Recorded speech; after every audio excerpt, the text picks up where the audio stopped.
दोस्तों आज मैं विक्रांत सर की नई मूवी सागरमती एक्सप्रेस का एक्सप्लेनेशन करने वाला हूं, तो वीडियो को लाइक करके चैनल को सब्सक्राइब जरूर कर लीजिए।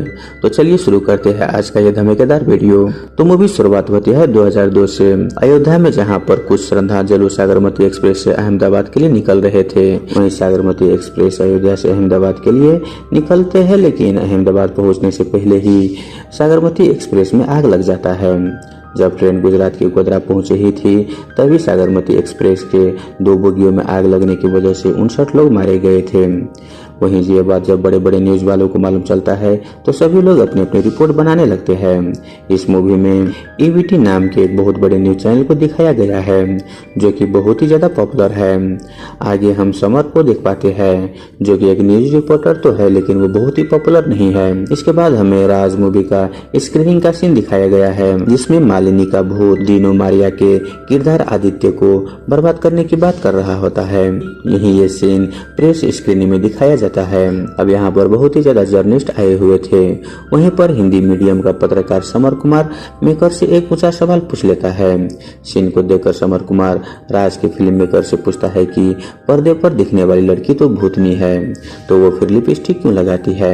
यह सवाल सुनकर मेकर्स भड़क जाते हैं और इसी के साथ समर की गर्लफ्रेंड भी नाराज हो जाती है, क्योंकि वो मेकर्स के साथ फोटो खिंचवाना चाहती थी, जिसके लिए समर अपनी गर्लफ्रेंड को यहाँ पर लाया हुआ था। लेकिन उसके बेतुकी सवाल के कारण उसकी बेइज्जती करवाई और उसकी गर्लफ्रेंड का मौका भी छीन लिया गया। अब इवेंट से निकलकर समर जा रहा होता है, तभी वहाँ पर समर को ऑफिस से कॉल आता है।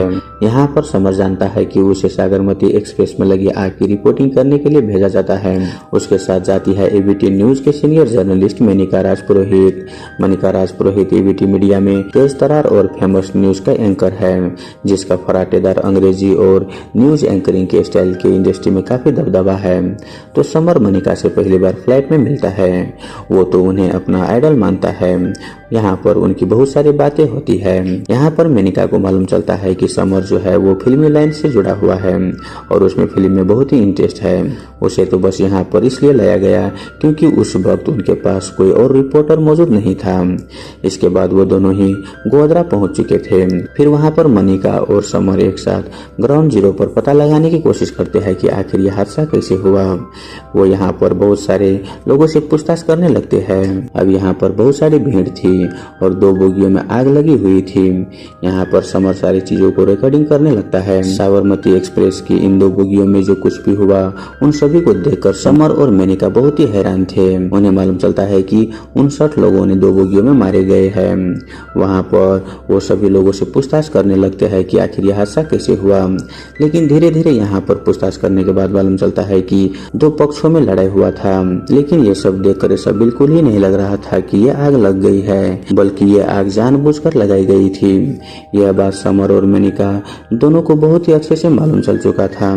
जिसके बाद हम कुछ पॉलिटिशियन को देखते हैं, जिनके पास एक बहुत बड़ा अवसर है कि इस कांड द्वारा हम सरकार को किसी भी तरह से नीचे झुका सकते हैं। बस हमें पब्लिक को यह बताना होगा कि इन सब में सिर्फ और सिर्फ सरकार का गलती है। अब आगे हम देखते हैं कि ग्राउंड जीरो पर मनिका रिपोर्टिंग करना शुरू कर देती है। वहीं समर उसे शूट कर रहा था। मेनिका यहाँ पर बताती है कि अयोध्या से चलने वाली ट्रेन में गोधरा पहुंचने पर उसमें आग लग गई और ये एक बहुत ही बड़ा हादसा था, जिसमें 59 लोग मारे गए हैं।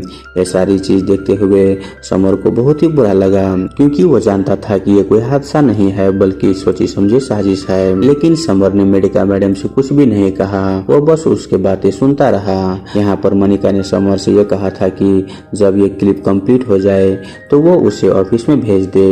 तो ये कहकर वो वहाँ से चली जाती है। यहाँ पर समर भी उसके बाद चुपचाप मान लेता है और मनिका को जाते ही समर फिर से जीरो ग्राउंड पर आता है और वहाँ पर वो सारी चीजों को फिर से रिकॉर्ड करता है, जो कि दिखाई देना चाहिए था। समर यह सब कुछ बोल रहा होता है कि यहाँ पर किस तरह से यह हमला हुआ।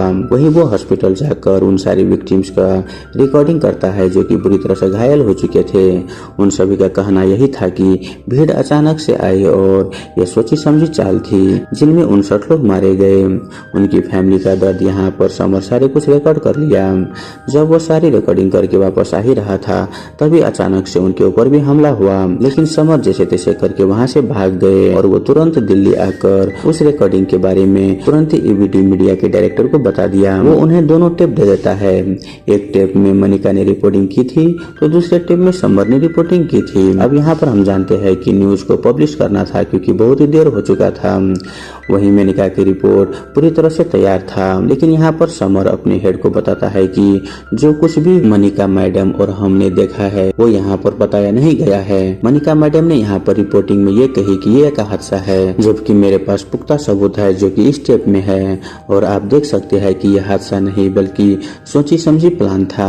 तो एबीटी मीडिया हाउस वाले समर से बोलता है कि कल तुम्हारी रिपोर्टिंग भी टीवी पर चलाई जाएगी और यह टेप यहाँ पर मिश्रा जी को दे देते हैं जो कि इसी मीडिया हाउस में काम करता है। लेकिन जब अगले दिन टीवी पर एबीटी का न्यूज आई तो सभी लोग हैरान रह चुके थे क्योंकि न्यूज में मनिका मैडम की रिपोर्टिंग बताई गई थी। यह देखने के बाद तुरंत ही समर मीडिया हाउस पहुंचा। वहां पर उसने बताया कि जिसे तुम हादसा कह रहे हो यह कोई हादसा नहीं है बल्कि यह एक बहुत ही बड़ी सोची समझी चाल है जिसे तुम लोग छिपा रहे हो। लेकिन उसे बताया जाता है कि हमें ऐसा करना पड़ता है। सबर उनसे कहता है कि तुम्हें सिर्फ अपने मीडिया हाउस की पड़ी है, जबकि वहां पर 59 लोग मारे गए और उनकी फैमिली का क्या होगा उनके बारे में तुमने एक बार भी नहीं सोचा। लेकिन मनिका मैडम और एबीटी मीडिया हाउस के डायरेक्टर उसे ठीक ढंग से बात नहीं करता और तो और उसे नौकरी से भी निकाल देता है। लेकिन जाते जाते समर उनसे कहता है कि एक दिन गोधरा कांड का सच जरूर बाहर आएगा और फिर इस सच को पूरी दुनिया देखेगी। बस समय का इंतजार करो क्योंकि सच गुमराह हो सकता है लेकिन छिप नहीं सकता। आगे हम देखते हैं कि एबीटी मीडिया हाउस वाले ने मनिका ने जो रिपोर्टिंग की थी वही रिपोर्टिंग चलाई गई है और अब पूरी दुनिया वाले को इसे लगने लगता है कि ये एक हादसा है और यहाँ पर समर चाह कर भी कुछ नहीं कर पाया, जबकि वो चाहता था कि सच सबके सामने आ सके। उसके पास जो टेप था वो भी मिश्रा जी के पास है और अब उसके पास कोई भी सबूत नहीं है। वही यहाँ पर उसे झूठे केस में जेल में डाल दिया जाता है क्योंकि अगर वो बाहर रहे तो एबीटी मीडिया हाउस के लिए खतरा बन सकता था। लेकिन वो ज्यादा दिन तक जेल में नहीं रहा क्योंकि उसकी गर्लफ्रेंड ने उसे जेल से बाहर निकाल लिया था। लेकिन यहाँ पर समर के साथ कुछ ऐसा हुआ जिसे वो कल्पना भी नहीं किया था। दरअसल यहाँ पर उसका ब्रेकअप हो चुका था तो अब यहाँ पर समर का नौकरी भी जा चुका था और उसकी गर्लफ्रेंड भी जा चुकी थी। लेकिन उसे सबसे बड़ा इस बात का दुख था कि जो सच सामने आना चाहिए था वो सच किसी ने सामने नहीं लाया, इस वजह से वो बेबड़ा बन गया और अब उसकी पूरी जिंदगी सिर्फ और सिर्फ शराब के लिए चलने लगी। अब उसे किसी से कोई भी मतलब नहीं है, बस वो अपनी जिंदगी दारू के सहारे गुजारने लगे। तो इसी तरह से 5 साल बीत जाते हैं और कहानी 2007 में पहुंच जाती है जहां पर कि हम अमृता गिल के एक नाम की लड़की को देख पाते हैं और वो भी एक जर्नलिस्ट है, लेकिन वो बहुत ही ज्यादा पॉपुलर नहीं है।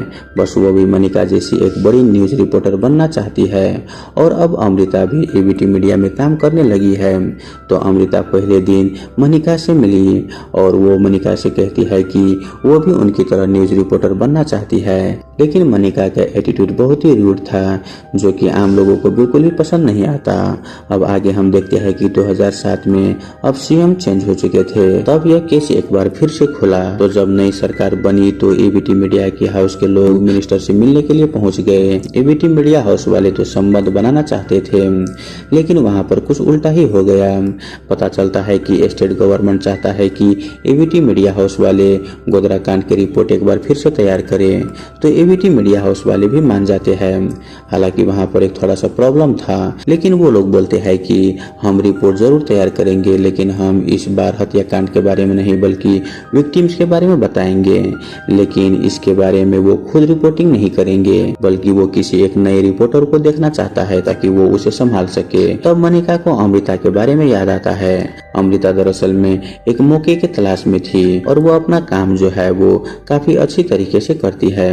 इसीलिए मनिका अमृता से बोलती है कि तुम्हें गोदावरी कांड के विक्टिम्स के रिपोर्ट तैयार करनी है, इसके लिए तुम्हें सिर्फ 1 हफ्ता का समय है।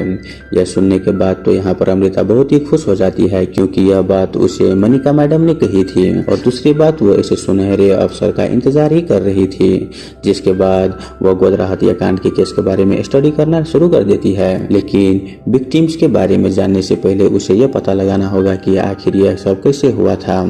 बहुत सारी चीजें फाइंड आउट करने के बावजूद भी उसे कुछ समझ नहीं आ रही थी। तभी वहाँ पर एबीटी मीडिया हाउस के मिश्रा जी वहाँ पर आता है और अमृता के पास आकर वो उसे एक टेप देता है और मिश्रा जी यहाँ पर अमृता को समर के बारे में बताता है। अब यहाँ पर उस टेप को देखने के बाद एक बात तो अमृता को मालूम चल चुकी थी, यह कोई हादसा नहीं था बल्कि सोची समझी चाल थी।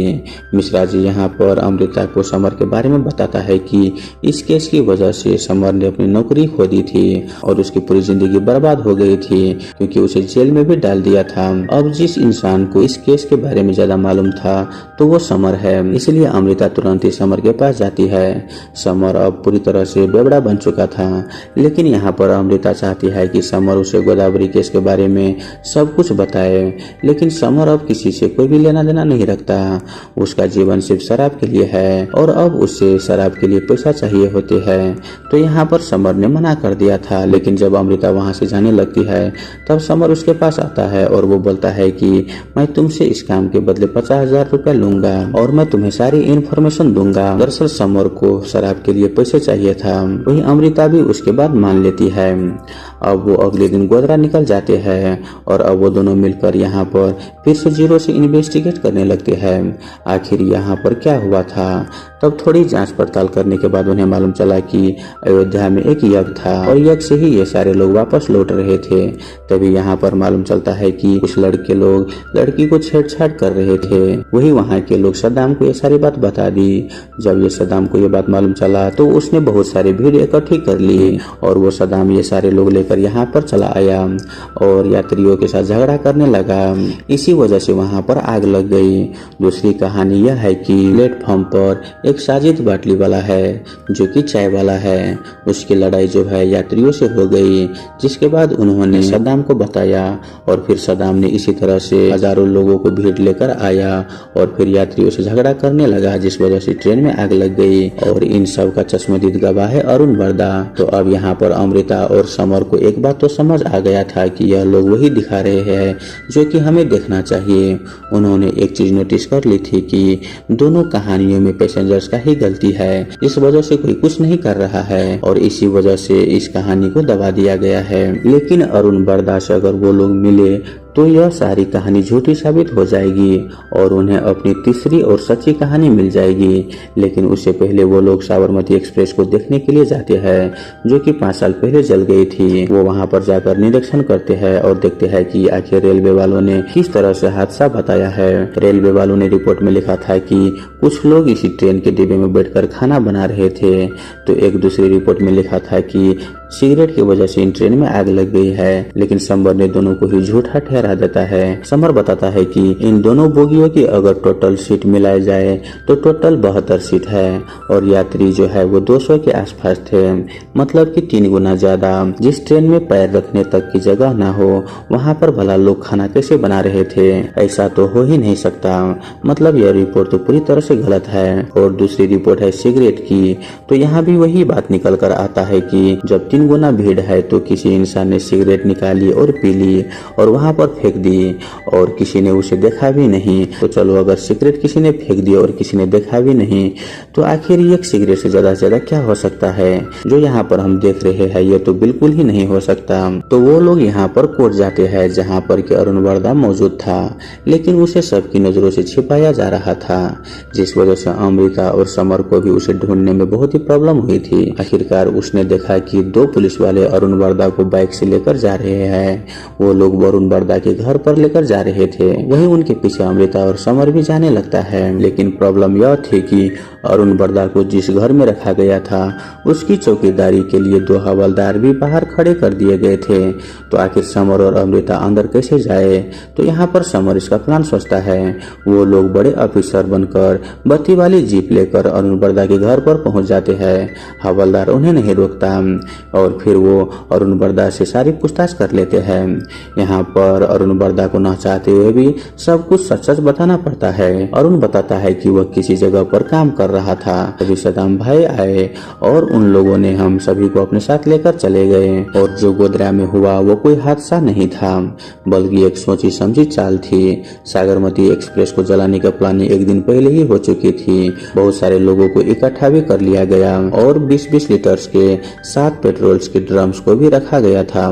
अगले दिन जब गोधरा के पास 5 मिनट के लिए जब ट्रेन रुकी तो सभी लोग सागरमती एक्सप्रेस के यस 6 पर हमला कर दिया, क्योंकि यस 6 पर ही हमला करने के लिए बोला गया था। पहले तो सभी ने सागरमती एक्सप्रेस पर ईंट और पत्थर बरसाने लगे और बाद में उसमें पेट्रोल डाला और आग लगा दी। तो अब यहाँ पर अमृता और समर को यह सारी बात मालूम चल चुकी थी कि आखिर सागरमती एक्सप्रेस पर आग कैसे लगी, लेकिन अभी भी उसे बड़े आदमी का नाम बाहर नहीं आया था जिसने यह सारा काम करवाया था। सदाम तो उस बड़े आदमी का कठपुतली था। सदाम से जो कहा जाता सदाम वही करता था। अब अमृता और समर कहीं पर जा रहे थे, तभी अचानक से वहाँ पर बहुत सारे गुंडे आ जाते हैं और उन लोगों ने यहाँ से अमृता के पास से सारे सबूत को लेकर चले जाते हैं। अब यहाँ पर ये दोनों अगले कुछ दिन इन्वेस्टिगेट करने पर इन्हें उस बड़े मास्टरमाइंड का नाम सामने आता है और वो मास्टरमाइंड था हबीब कादरी। हबीब कादरी के कहने पर सदाम ने यह सब कुछ किया था। कुछ दिन के बाद हम देखते हैं कि समर के ऊपर भी आरोप लग चुके थे और उसे भी फंसाया जा रहा था। समर यहाँ पर बहुत कुछ बताना चाहता था, लेकिन उसके पास सबूत नहीं थे, क्योंकि सारे सबूत तो उनसे छीन लिया गया था। लेकिन फिर भी वह जज साहब को बहुत सारी चीज बताता है। वो बताता है कि इन सब में सबसे बड़ी गलती पत्रकारिता की है। देश बहुत उम्मीद लेकर इनकी तरफ देखता है, लेकिन मीडिया वाले अपने ऊपर बैठे उन लोगों को देखता है जो कि ये सारी चीज करवाता है। तो जज साहब यहाँ पर कोई फैसला तो नहीं सुनाता, इसीलिए वो एक टीम को तैयार करता है ताकि सच को बाहर ला जा सके। तो अब इसी तरह से यह केस जो है वो 2017 तक पहुँच चुका था और अभी तक कोई भी फैसला नहीं सुनाया गया था। तो यहाँ पर हम देखते हैं कि अब समर नेशनल टीवी पर एंकरिंग करने लगता है। वही अमृता को भी ईडी से निकाल दिया गया था, इसलिए वो भी समर के साथ नेशनल टीवी पर ही काम कर रही थी। और आज बहुत ही खूबसूरत पल होने वाला था, क्योंकि समर 2017 में गोधरा के उस हत्याकांड के बारे में रिपोर्ट लेकर आया था और सभी लोगों को सच बताने वाला था। समर शुरुआत से सब कुछ बताता है कि अयोध्या से यह खत्म करने के बाद सारे लोग जब सागरमती ट्रेन में बैठा और जब वो अहमदाबाद के लिए निकले तो अहमदाबाद पहुंचने से पहले ही गोधरा पहुंचने पर उनके ऊपर अटैक हो गया। लेकिन यह कोई हादसा नहीं था, बल्कि यह एक बहुत ही सोची समझी चाल थी। सद्दाम और उसके बहुत सारे लोगों ने पहले तो सागरमती एक्सप्रेस पर पथराव किए और बाद में दोनों बोगियों में पेट्रोल डालकर आग लगा दिया गया। आग लगाने के बाद उन्होंने ट्रेन के गेट को भी बंद कर दिया ताकि कोई भी बाहर जा न सके। वहीं हम मूवी के अंत में देखते हैं कि भारत के सर्वोच्च न्यायालय की निगरानी में एक विस्तृत जांच के बाद 2011 में एक ट्रायल कोर्ट ने निष्कर्ष निकाला कि गोधरा में सागरमती ट्रेन को जलाना एक पूर्व नियोजित साजिश थी और जांच करने वाले नानावटी न्यायिक आयोग के अनुसार आग लगाकर इसे दुर्घटना बताया था, जबकि यह दुर्घटना नहीं था। यहाँ पर इसमें जानबूझकर आग लगाई गई थी। इस भयानक अपराध के लिए 31 लोगों को दोषी ठहराया गया, जबकि 63 अन्य लोगों को पर्याप्त सबूतों के अभाव से बरी कर दिया गया था और इस 11 दोषियों को उसके अपराध के कारण मौत की सजा सुनाई गई थी, जिसमें एक रात पहले ही इस साजिश को अंजाम देने के लिए एक बैठक और पेट्रोल खरीदने का अपराध भी शामिल था। और फिर 2017 में गुजरात उच्च न्यायालय ने निचली अदालत के फैसले की पुष्टि की थी कि सागरमती ट्रेन को जलाने की साजिश की थी, न कि एक दुर्घटना था। तो दोस्तों, यह फिल्म उन 59 लोगों को श्रद्धांजलि देने के लिए बनाई गई है जिन्हें इंसाफ नहीं मिल पाया। सभी लोग सोच रहे थे कि यह एक हादसा है, जबकि यह एक हादसा नहीं बल्कि सोची समझी चाल थी। तो दोस्तों, ये मूवी यहीं पर खत्म हो जाता है। आई होप आपको ये मूवी एक्सप्लेनेशन वाला वीडियो अच्छा लगा हुआ हो। अगर आपको वीडियो अच्छा लगे तो वीडियो को लाइक करके हमारे यूट्यूब चैनल को सब्सक्राइब जरूर कर लीजिए। धन्यवाद।